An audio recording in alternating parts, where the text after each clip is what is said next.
sa gloire, tout pour sa gloire, oui, tout pour sa gloire, tout pour sa gloire, ma vie pour sa gloire, et bien pour sa gloire.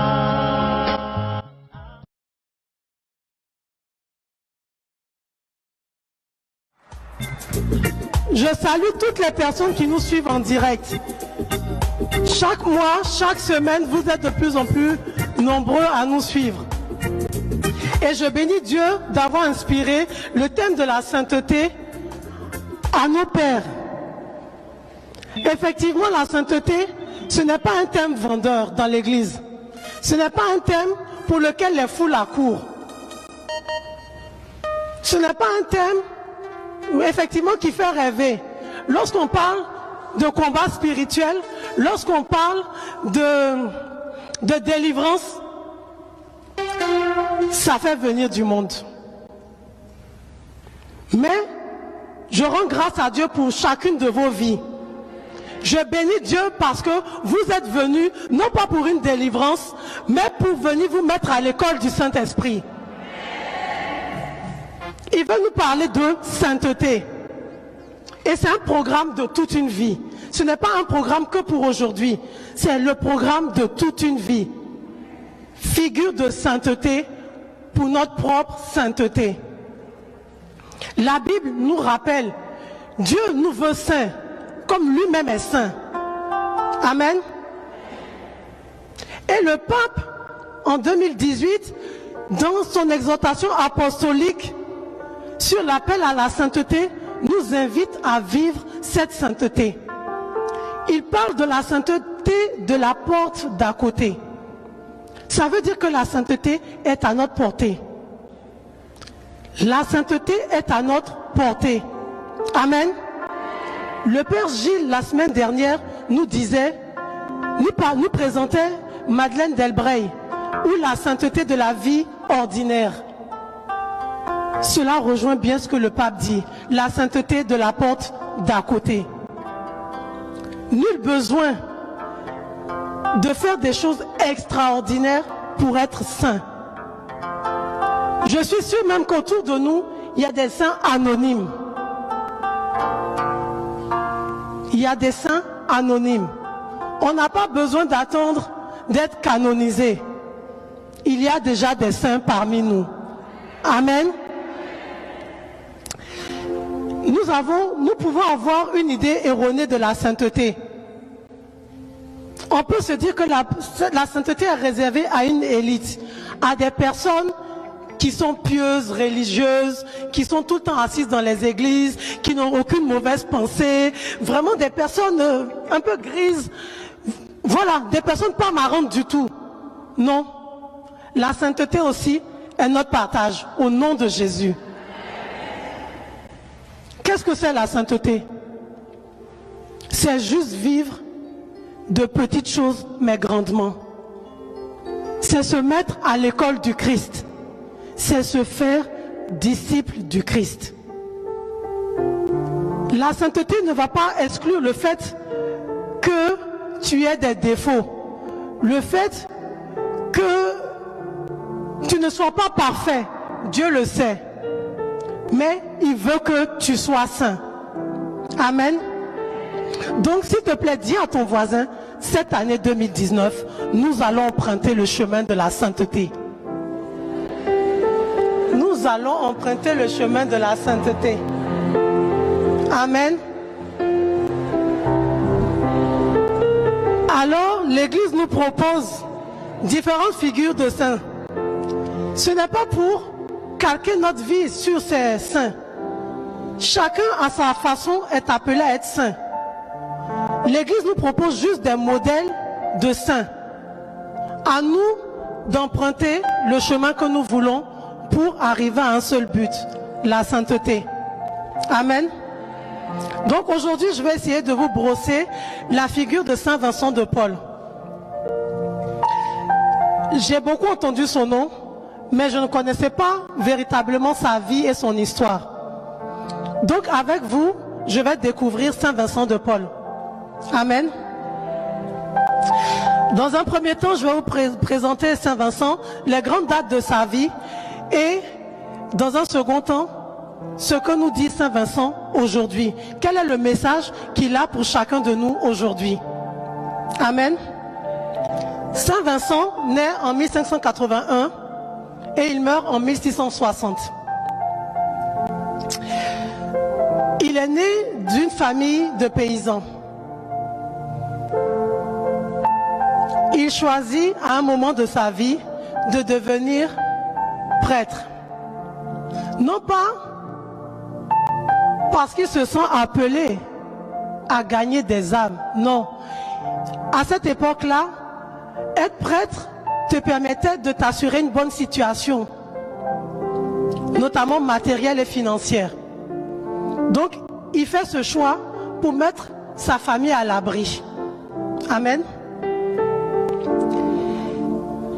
Et en 1600, à l'âge de 19 ans, c'est très tôt, il devient prêtre. Et là, il se cherche un peu. Il cherche un peu sa vocation. Il essaie de trouver vraiment ce qui va l'animer. Il est donc appelé en tant qu'aumônier auprès de la reine Margot, qui était l'ancienne épouse ensuite de Henri IV. Puis, il est curé dans une paroisse de Clichy. Il fait la rencontre de celui qui va devenir son directeur spirituel, Pierre de Bérulle, qui est fondateur de l'Oratoire de France. Et celui-là même aussi le conseille à Saint Vincent de rentrer dans une famille aristocrate en tant que précepteur. Donc il va s'occuper de l'éducation des enfants. Et vraiment en rentrant dans cette famille, Saint Vincent ne sait pas que toute sa vie va être bouleversée. Il rentre dans la famille des Gondi, donc cette famille aristocrate, et il poursuit sa mission. Pendant ce temps-là, il connaît avant cela, il connaît quand même des années de troubles, des années noires où vraiment il se cherche. Et Pierre de Bérulle lui dit, mais commence à aller rendre visite aux malades. Et là, il commence à rendre visite aux malades. Et il se détache de lui-même, il se décentre de lui. Et cela crée une ouverture. Cela commence à donner du sens.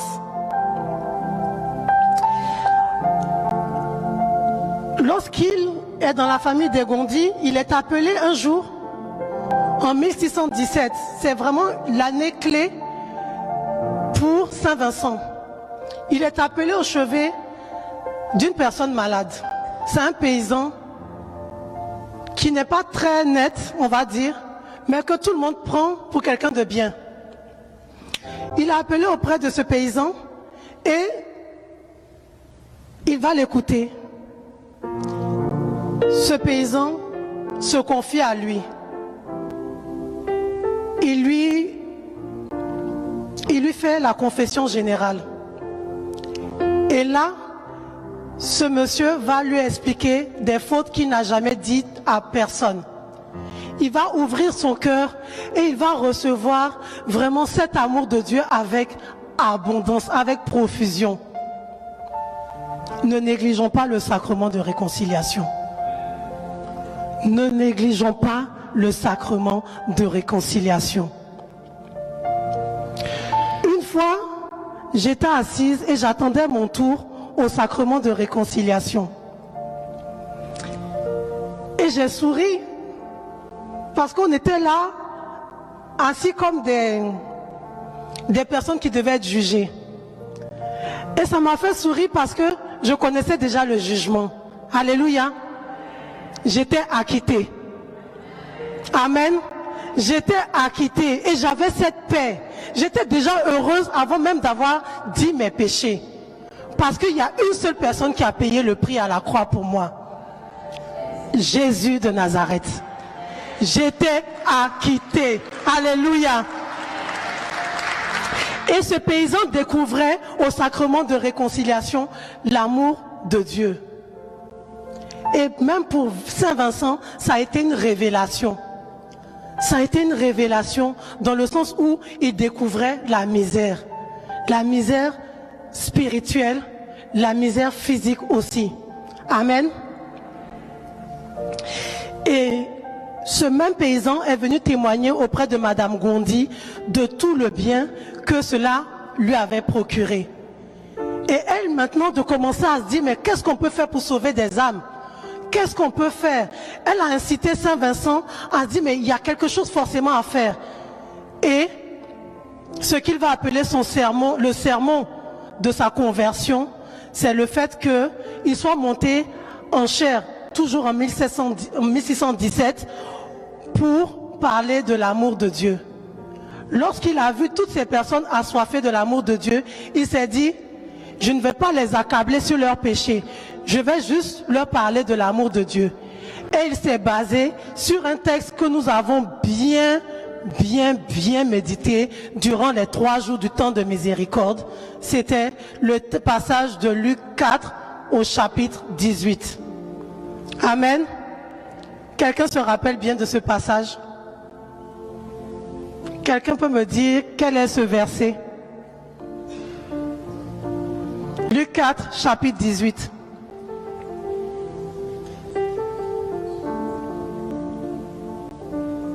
Nous avons passé 3 jours avec le berger Jérémie sur ce thème.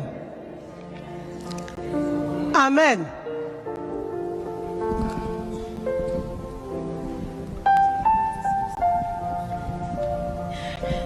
L'Esprit du Seigneur est sur moi et je ronds. Parce qu'il m'a consacré par l'onction. Il m'a envoyé proclamer. Pardon? Je n'entends pas.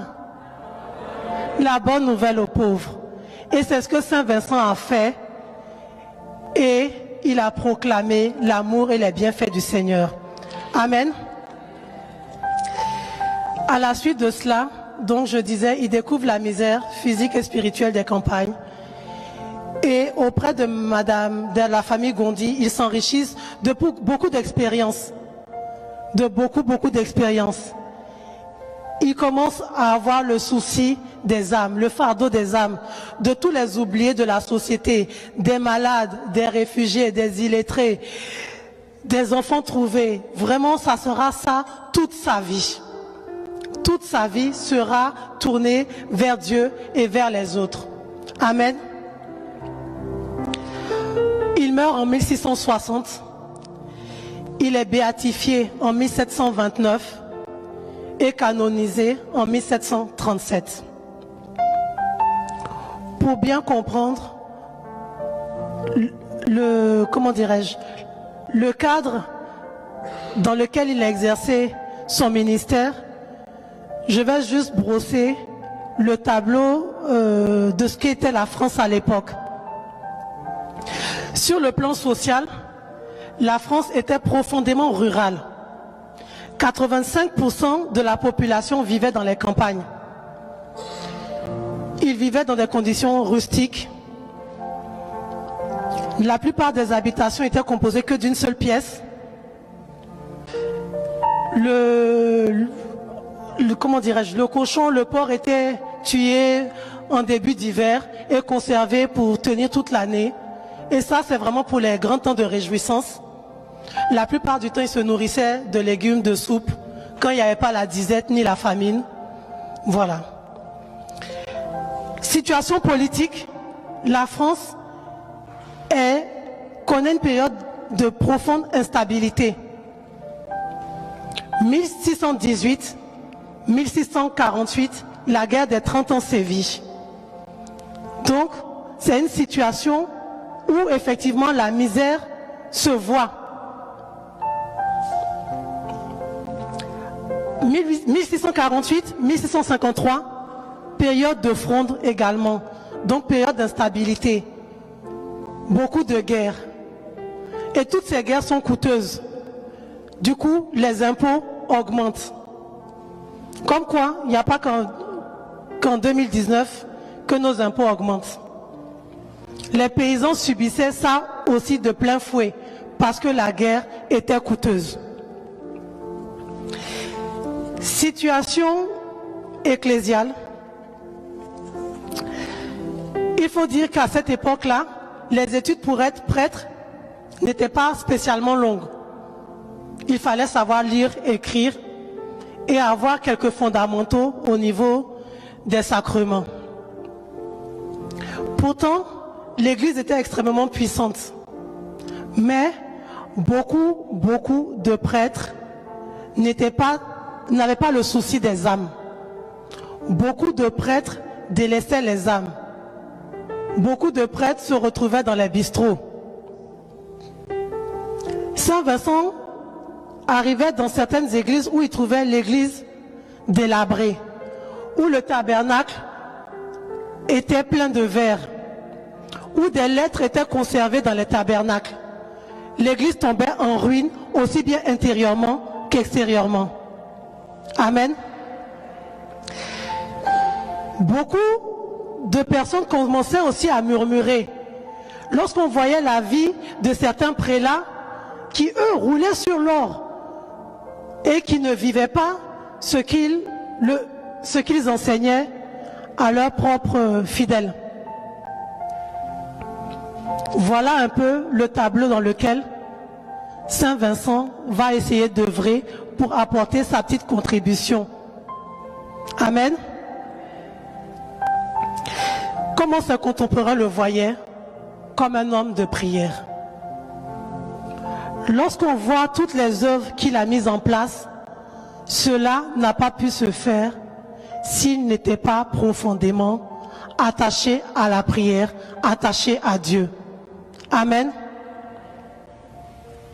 Quelle est notre vie de prière? Quelle est ma vie de prière? Quelle est ma vie d'oraison? Quelle est l'intimité que je développe avec mon Dieu? D'où est-ce que je vais tirer ma force si je ne viens pas me mettre au pied du Maître? D'où est-ce que je vais avoir une vision pour moi, pour mon travail, pour ma famille, pour mon pays, si je ne viens pas au pied du Maître? Dis à ton voisin, connecte-toi à Dieu. Dis-lui bien, connecte-toi à Dieu. Ne te laisse pas distraire. Connecte-toi à Dieu. Connecte-toi à la source. Tu peux aller de temps de prière en temps de prière. Il ne se passera rien si tu ne te connectes pas à la source. Si tu ne viens pas te mettre au pied du Maître, il ne se passera rien. Connecte-toi à la source. Amen. Saint Vincent était un homme de prière. C'était un homme d'oraison. Toute sa vie était donnée à Dieu, toute sa vie était donnée aux autres. Il avait un amour profond et un profond respect pour le sacerdoce et pour la mission. Tu n'as pas besoin de porter le bleu marron que je porte. Tu n'as pas besoin de porter la soutane du Père Félix. Tu es baptisé, tu es chrétien catholique. Que fais-tu de ton baptême? Que fais-tu de ton baptême? Dieu veut des chrétiens debout. Dieu veut des chrétiens qui annoncent son règne. Lorsque tu passes, Dieu veut que tu sois un témoignage. Nul besoin d'ouvrir les livres, nul besoin de nous promener avec nos grosses Bibles. Demain, on peut te taxer de faire du prosélytisme au travail. Tu n'as pas besoin d'afficher une grosse croix. Tu n'as pas besoin de te nouer avec ton rosaire. Ta vie doit être témoignage. Ta vie doit être témoignage. Ta vie doit être une Bible ouverte. Tes œuvres doivent parler en ta faveur. Tes œuvres doivent dire qui est ton Dieu. Certains viendront vers toi pour te dire, tu as quelque chose de particulier. Ils n'ont pas vu de croix sur toi. Ils n'auront pas vu de Bible sur toi. Ils auront juste vu la lumière de Dieu sur toi. Amen. Sois la lumière du Christ. La lumière n'est pas faite pour être mise sous le boisseau. Sois la lumière du Christ. N'aie pas honte. Qu'on te taxe d'être une grenouille de bénitier, n'aie pas honte. Sois la lumière du Christ partout où tu vas. Sois la lumière du Christ dans ta famille. Sois la lumière du Christ pour tes enfants. Sois la lumière du Christ pour ton époux. C'est en te regardant qu'ils diront qui est ton Dieu. Amen. Saint Vincent vivait pour Dieu et pour les autres. Je veux marcher à sa suite. Je veux marcher pour mon Dieu. Je veux vivre pour mon Dieu. Je veux vivre pour les autres. Amen.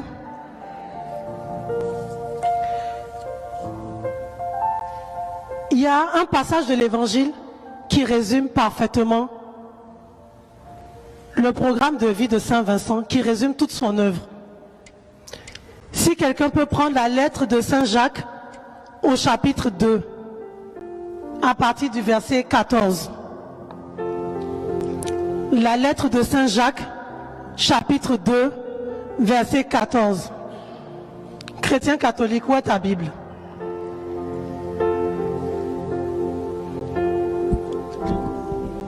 S'il te plaît, 14 à 24.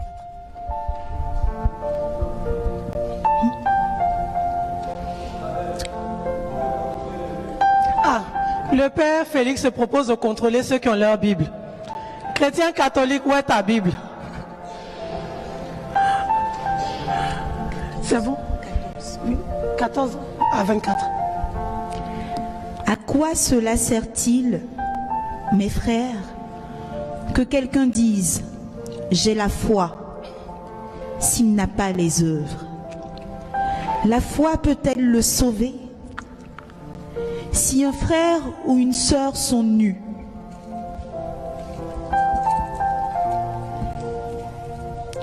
s'ils manquent de leur nourriture quotidienne, et que l'un d'entre vous leur dise « allez en paix, chauffez-vous, rassasiez-vous », sans leur donner ce qui est nécessaire à leur corps, à quoi cela sert-il? Ainsi en est-il de la foi. Si elle n'a pas les œuvres, elle est tout à fait morte. Au contraire, on dira « toi, tu as la foi, et moi, j'ai les œuvres. Montre-moi ta foi sans les œuvres. Moi, c'est par les œuvres que je te montrerai ma foi. » Tu peux reprendre ce dernier verset. Au contraire, on dira « toi, tu as la foi, et moi, j'ai les œuvres. Montre-moi ta foi sans les œuvres. Moi, c'est par les œuvres que je te montrerai ma foi. » Amen. C'est par mes œuvres que je te montrerai ma foi. C'est par mes œuvres que je te montrerai ma foi. C'est par les œuvres de Saint Vincent qui nous a montré sa foi en Dieu. Amen. Donc rien ne sert d'avoir la foi sans les œuvres. Ta foi, elle est intérieure. Elle doit se voir à l'extérieur. Tu n'auras pas besoin de chanter ce que tu as fait. Parce que la Bible nous dit que ta main gauche ne sache pas ce que donne ta main droite. Tu n'auras pas besoin de publicité. Tes œuvres parleront pour toi. Tes œuvres te justifieront. Amen. Montre-moi ta foi par tes œuvres. Montre à ton travail ta foi par tes œuvres. Montre à la société qui nous parle de laïcité ta foi par tes œuvres. Saint Vincent était qualifié de père des pauvres, de géant de la charité, du saint de la charité, de l'apôtre de la charité. Tout son être était charité. Qu'est-ce que c'est que la charité? C'est tout simplement mettre l'amour en acte. Mettre l'amour en acte. La charité désigne l'amour de Dieu. La charité désigne l'amour qui a Dieu comme source et fin. Toutes tes œuvres doivent trouver leur origine dans l'amour. 1 Corinthiens 13 nous parle de l'amour. On aime ce passage. On est profondément amoureux de ce passage. 1 Corinthiens 13.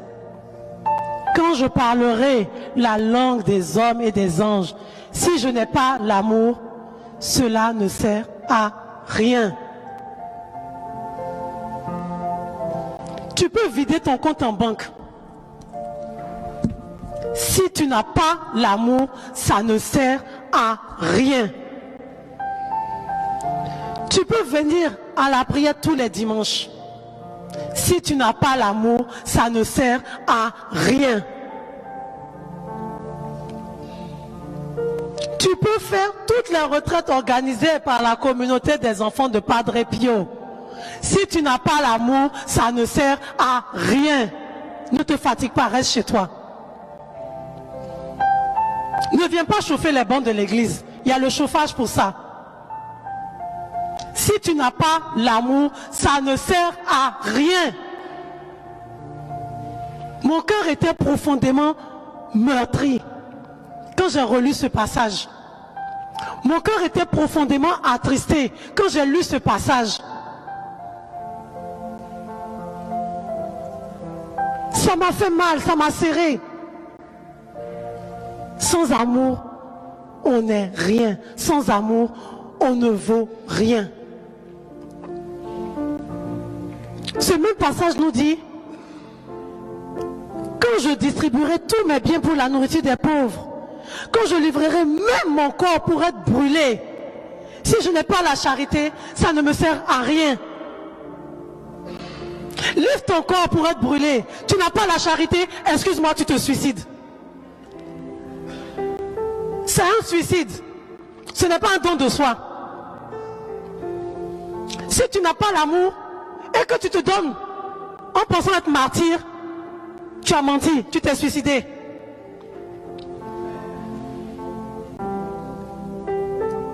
Mon cœur me fait mal.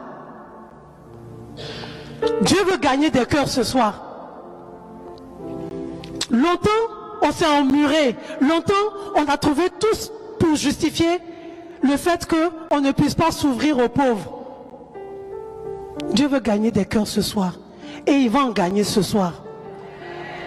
Tout ce qui était réticence va tomber ce soir. Il désire nous bénir ce soir. Et comme c'est pas un homme pour mentir, il va le faire certainement ce soir.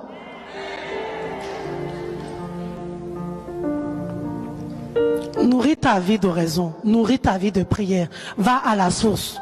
Tu ne sais pas aimer, va à la source. Tu ne sais pas aider le pauvre, va à la source. Tu ne sais pas pardonner, va à la source.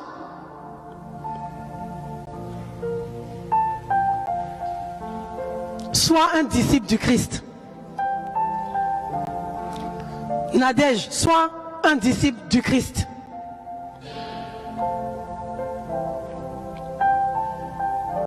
Lorsqu'on parle de grands pianistes ou de grands architectes comme Gaudi qui s'est occupé de la Sagrada Familia, lorsqu'il est parti, qui est-ce qui a pris le relais? Ses élèves. Parce qu'ils avaient la marque du maître. Qui est ton maître? Je vais nous déranger ce soir. Qui est notre maître? Pardon? C'est notre maître. Et je ne sais pas aimer. Et je ne sais pas pardonner. Et je murmure. Et je calomnie. C'est mon maître. Ce soir, je viens à la source. Je parle à mon âme. Ce soir, je viens à la source. Amen. Dans les œuvres qu'il a fondées, Saint Vincent, on trouve la fondation de la charité en 1617. Cette fondation avait pour but de s'occuper des personnes pauvres. Et la Bible nous dit que le pauvre ce n'est pas que matériellement. Il y a des pauvres spirituellement. Le catéchisme de l'Église catholique nous parle dans la note 2443 à 2448 des pauvres et des œuvres de miséricorde. Je vous laisse vous y référer. Ces fondations se sont multipliées. J'ai dit, la France était parcourue par plein de guerres. Ces fondations se sont mises en place pour les pauvres.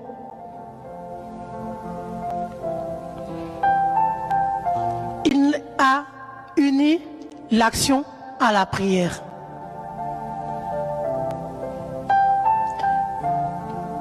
En 1625, il fonde la congrégation de la mission. J'ai dit que le clergé tombait en ruine. Cette congrégation avait un but précis, une mission apostolique, une mission pour évangéliser, une mission pour éduquer le clergé, pour éduquer tous ceux qui voulaient aussi devenir prêtres. Ils avaient un but, instruire le peuple de Dieu, instruire les hommes de Dieu. Amen.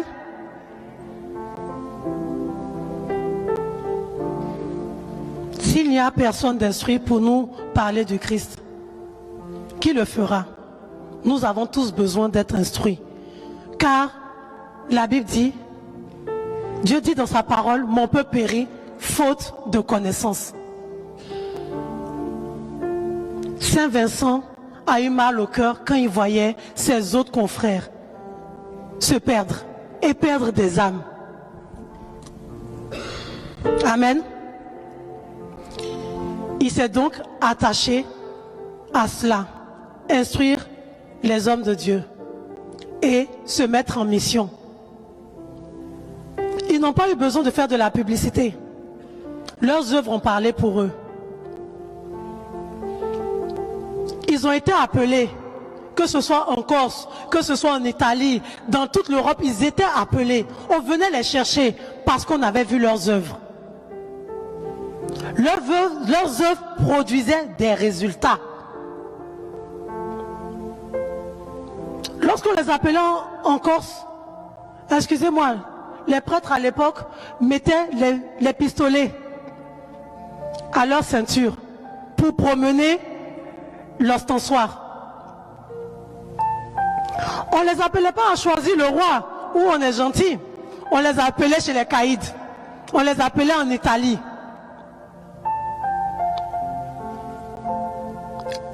La peste faisait ravage en 1656. On les appelait dans les lieux infestés par la peste. Tout ça pour l'amour de Dieu et du prochain. Ils acceptaient. Bon nombre sont morts pour l'œuvre de Dieu. Et nous sommes dans notre zone de confort.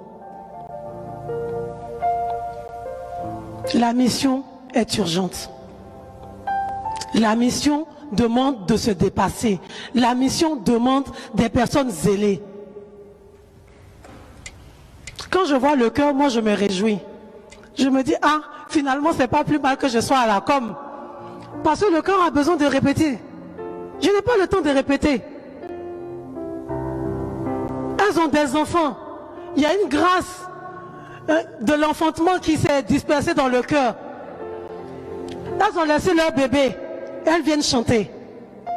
Tout ça pour l'amour de Dieu et du prochain. Amen. Dieu veut des hommes et des femmes zélés pour son œuvre. Il est bien bon de nous retrouver ensemble ici pour prier. Le monde a besoin d'être gagné à Christ. La France a besoin d'être gagnée à Christ. L'Europe a besoin d'être gagnée à Christ. Mon pays d'origine, la Côte d'Ivoire, a besoin d'être gagné à Christ. Et pour cela, Dieu veut allumer un feu en chacun.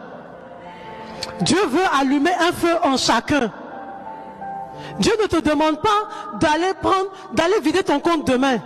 Il te demande juste de ne pas fermer les yeux lorsque tu vois ta sœur qui a besoin de toi. Elle n'a même pas besoin de ton argent parfois. Elle a juste besoin d'une parole de réconfort. Elle a besoin d'une parole qui va lui remonter le moral. Elle a besoin d'une attention. Elle a besoin que tu sois les bras du Christ pour la serrer. Elle a besoin que tu sois les mains du Christ pour essuyer ses larmes. Elle a besoin que tu lui dises juste que tu es avec elle. C'est en cela qu'elle voit le visage du Christ. Saint Vincent de Paul voyait dans tout pauvre le visage du Christ. Et il se mettait à l'école du Christ. Et il se mettait au service de ce pauvre. Amen.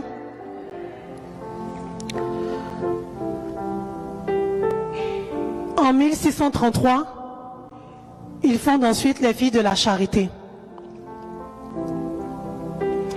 Leur mission est de servir des pauvres malades corporellement et spirituellement.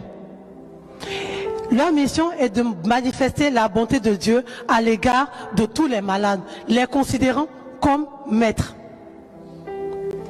Les considérant comme maîtres et seigneurs. Amen. Ils n'ont pas usé de condescendance à l'égard des malades.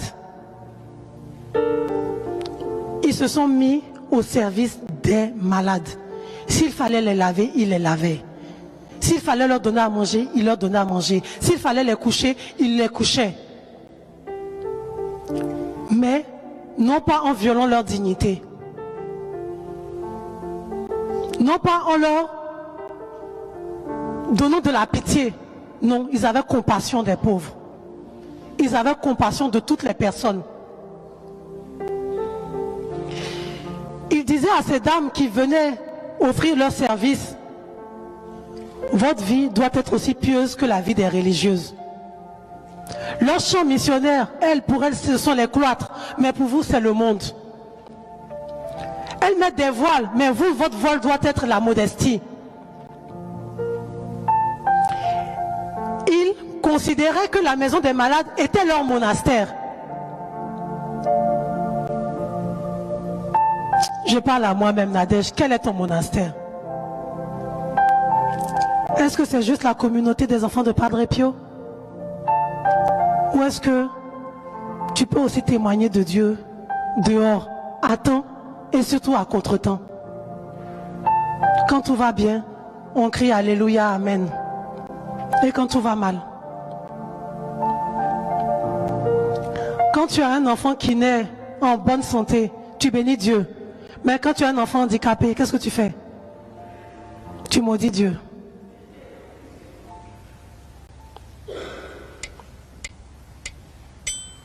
Soyons des témoins du Christ à temps et à contre-temps.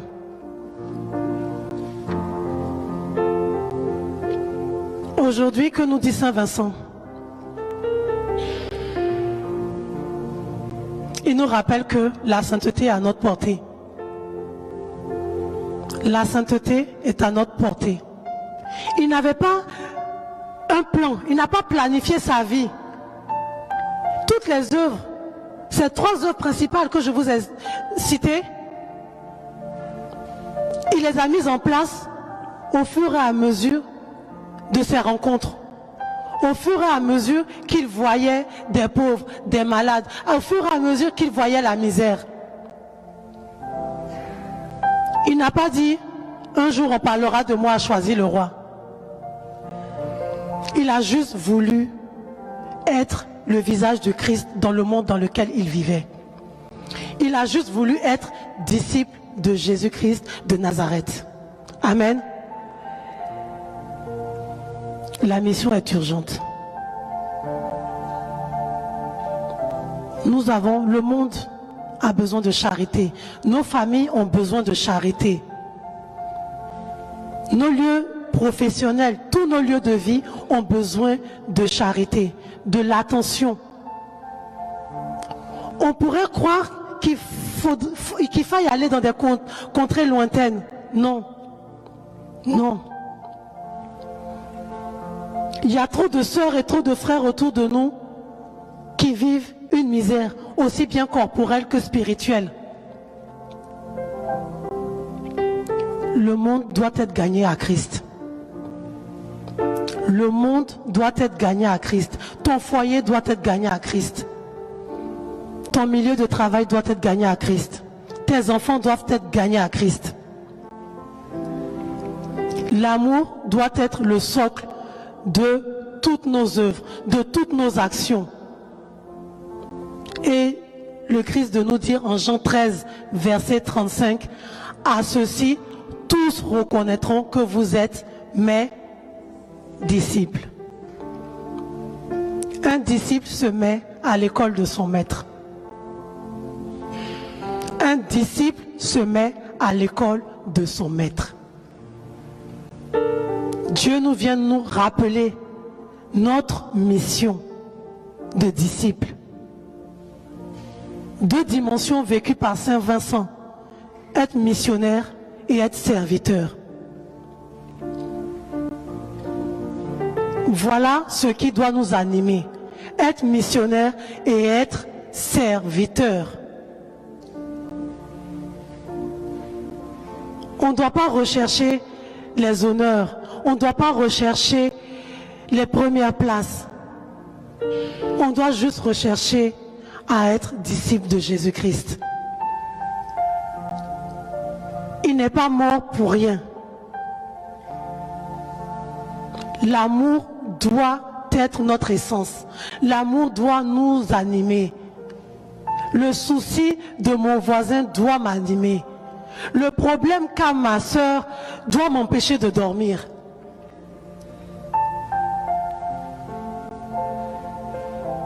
Je connais une sœur d'une fraternité amie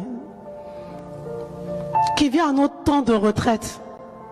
Et cette sœur-là, elle était au chômage quand elle a senti en son cœur le besoin d'aider les SDF. Au chômage. Donc on ne parle pas d'argent. Elle demandait autour d'elle des couvertures. Elle mendiait des couvertures, même pas pour elle, pour les SDF. Nul besoin d'aller dans des contrées lointaines. Elle prenait sa cafetière. Elle remplissait de café. Et elle, seule femme, qui élève ses enfants seule, sillonnait l'île de France pour réchauffer les SDF. Je ne parle pas de ton compte en banque. Je te parle juste de l'amour de Dieu. Cette même fille, cette même sœur est allée jusque dans la jungle de Calais pour aider les migrants. Toujours avec des couvertures et des tentes qu'elle avait demandées. Elle a essayé d'être disciple du Christ. Amen. Que Dieu nous inspire des actes de charité. Que Dieu nous inspire d'avoir le souci et le fardeau des âmes.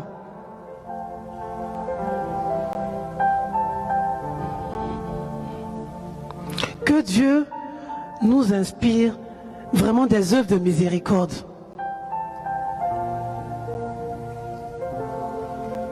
L'Église catholique nous propose plein d'œuvres de miséricorde.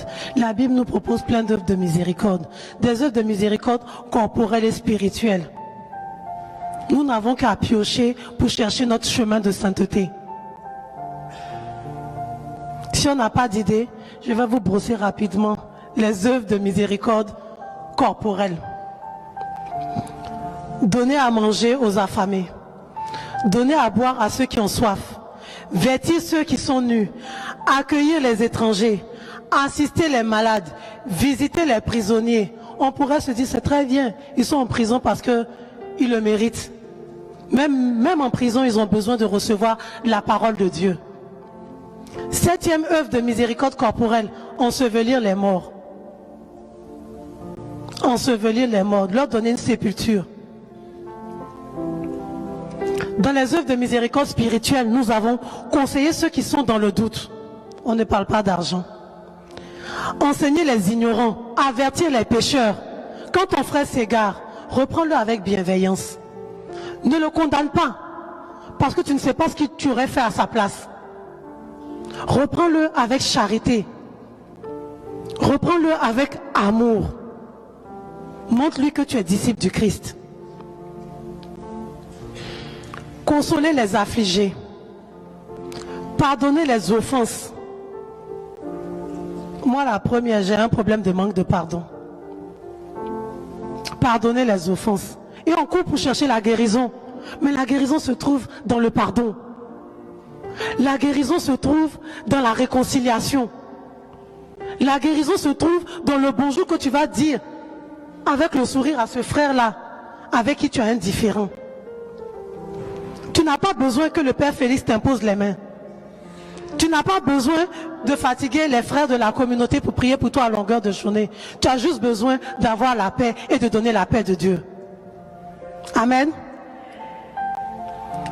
Autre œuvre de miséricorde spirituelle, supporter patiemment les personnes ennuyeuses. Oui, ça fait partie des œuvres de miséricorde spirituelle. Ah oui, je vais rendre visite à cette tante acariâtre. Oh mon Dieu, je fais ma béa. Non, tu n'as rien fait. Tu n'as rien fait. Tout doit trouver sa source dans l'amour. Supporter les personnes ennuyeuses. Quand j'ai découvert cette œuvre-là, j'ai attrapé ma tête. J'ai dit, mais Seigneur, je suis foutu. Je suis foutu. Supporter les... Non, on peut me demander beaucoup de choses, mais supporter les personnes ennuyeuses, j'ai beaucoup de mal. Alors que moi-même aussi, je suis ennuyeuse, pour certains. Pour ceux qui me connaissent bien, je suis insupportable. Oui, je me confesse. Le Père Félix va me donner l'absolution tout à l'heure. Je me confesse. Et pourtant, je ne suis pas parfaite, mais c'est moi qui sais dire que ma soeur, elle est ennuyeuse. Supporter les personnes ennuyeuses. Œuvre de miséricorde spirituelle. On ne demande pas d'argent. Tu n'as rien. Aime la personne ennuyeuse. Supporte tes collègues qui médisent. Sois instrument de paix. Amen. 7e œuvre de miséricorde spirituelle. Prier Dieu pour les vivants et pour les morts. Amen.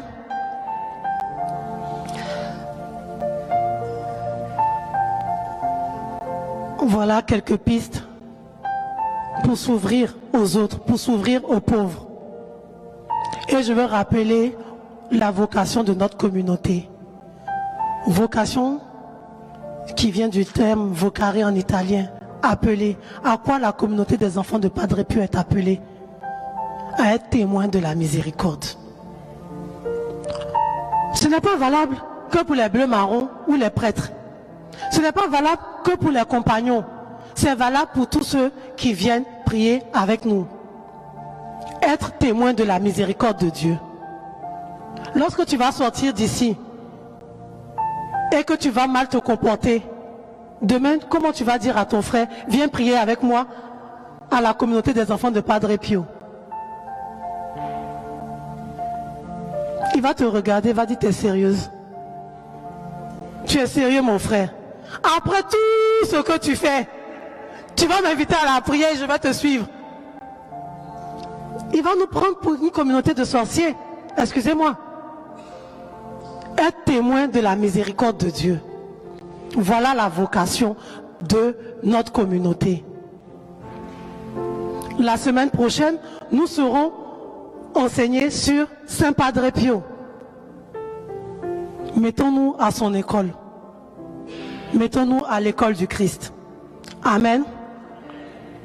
Si aujourd'hui les œuvres de Saint Vincent perdurent, c'est parce que il a profondément aimé l'homme, il a profondément aimé Dieu. et qu'il a basé toutes ses œuvres sur Dieu et Dieu seul.